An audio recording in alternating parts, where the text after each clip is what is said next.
Hey guys, welcome back to another video about frankincense trees. I wanted to give a short update on a couple of my trees, and I wanted to go into more specifics about cultivation advice and how to grow these guys. So you probably saw this in the last video. This is a Boswellia sacra crossed with a Boswellia nana. Now you could probably compare this with the last video and see just how much this has taken off in just a week. All it took was some really hot weather the past couple of days and a big thunderstorm, and he's growing like crazy. Check out all this new growth. Here's the full tree. He's got a really crazy growth pattern that I'm liking. And that second one that I had that I mentioned was not taken off as well. Well, he's taken off too. Check out all this new growth in just 1 week. Some other trees that I did not show in the last video. This is a Boswellia sacra crossed with a Boswellia serrata. Check this out. This is the biggest one of the three that I have. Sacra crossed with serrata. I've got another sacra crossed with serrata down here. And here is the third one. Yeah, he's a little bit short and stunted, but I've got faith in him. Let me see, another one that I did not show in this last video was this Boswellia dioscoritus. In the last video, he was dormant, and now he is putting on some leaves. Check that out. Now look at this growth pattern down here.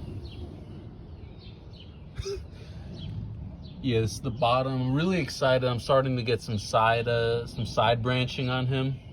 You can see there's a little growth here, a little growth here, and it just kind of loops around like this. And here is the new growth for the season. And again, this came out in just the past week. So I'm super excited about that. Also a couple other updates. My Boswellia samhiensis, he's grown quite a bit too, putting on some more growth, looking really nice. And my Boswellia elongata, in the last video he was in all kinds of stress after a repot, but he is starting to finally adjust to his new container. And you can see up here, he is actually now putting on new growth.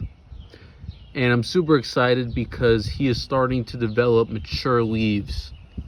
So with Boswellia elongata, you know, the initial leaves that you'll get are these they're just a long leaf, kind of like this. But as they mature, I hope you can see that, they start to develop these leaves on the side. Apologies for the bad frame. And he'll start leafing out like this. And it looks like from up here, all this new growth is going to be mature growth. And check out the size on this guy. He is doing absolutely amazing.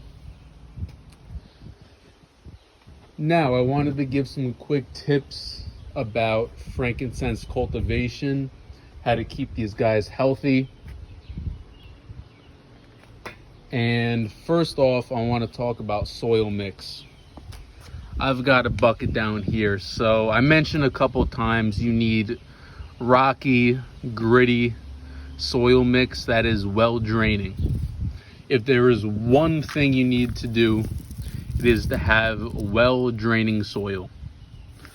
So in this bucket, there's a mixture of pumice, perlite, a little bit of potting soil.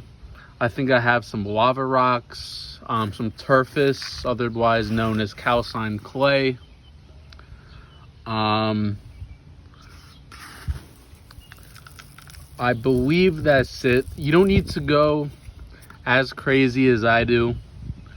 As long as it's rocky, it's gritty, and it drains well, while also retaining a little bit of moisture, because during the growing season you don't want them to dry out completely, because they will lose their leaves if you do so. Boswellia lose their leaves under two conditions. They will go dormant if you under drought, which is typically what they do in their habitat, or if the temperatures drop too low. Now, drainability is incredibly important because they are susceptible to root rot. Now, they can tolerate temperatures down to the 30s, low 40s, and mature trees could actually handle a tiny bit of frost. But the exception is you need to keep them dry. A combination of cold and wet will do in your trees, and they will die. You'll get root rot, you'll get all sorts of problems. So drainability is incredibly important. And when the temperatures start dropping down, you know, once you start getting into the 40s, the 50s, even low 60s, you really want to hold back on the watering a bit. You don't want them to be constantly moist, because they can handle low temperatures as long as they dry out, as long as the sun dries them out. But a combination of cold, wet, rainy, rainy weather, that is not good for them. And honestly, this potting media is not even complete. I think I actually forgot to add perlite to this. But yeah, check that out. Secondly, I personally prefer to use clay terracotta pots. Let me sit down for this because it is hot out here. The reason is because terracotta and clay, it's a porous material, and I find that they dry out much better using terracotta than, plastic or otherwise. I mean, plastic's okay, there's nothing wrong with it, but terracotta is generally the way to go.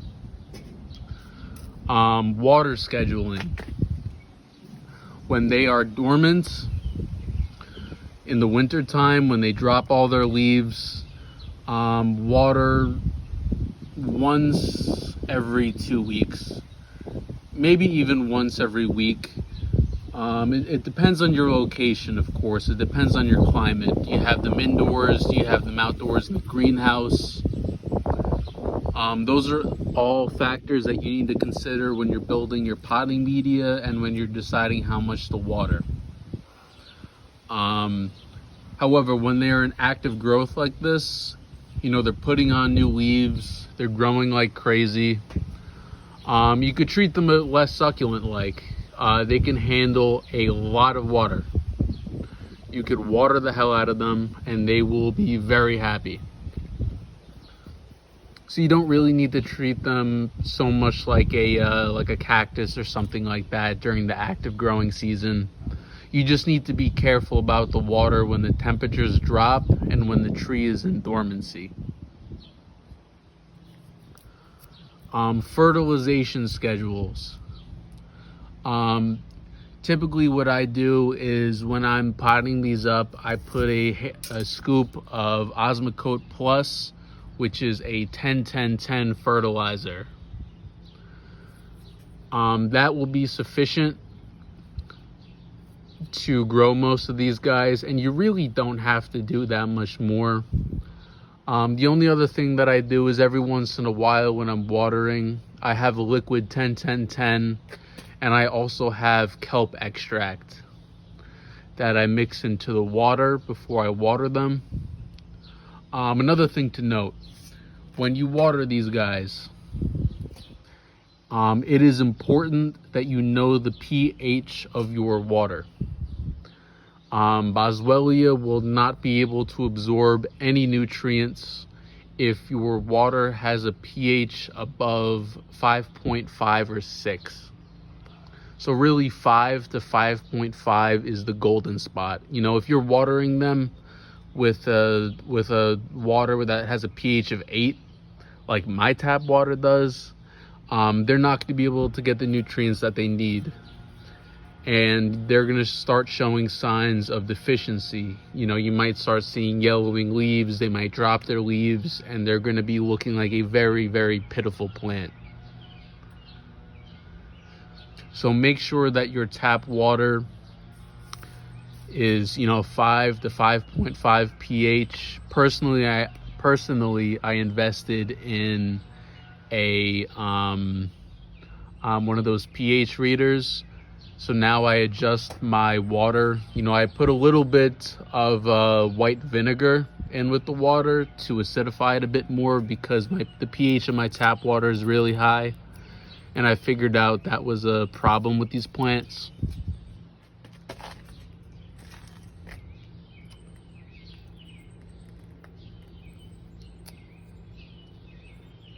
And yeah, that is most of my care advice.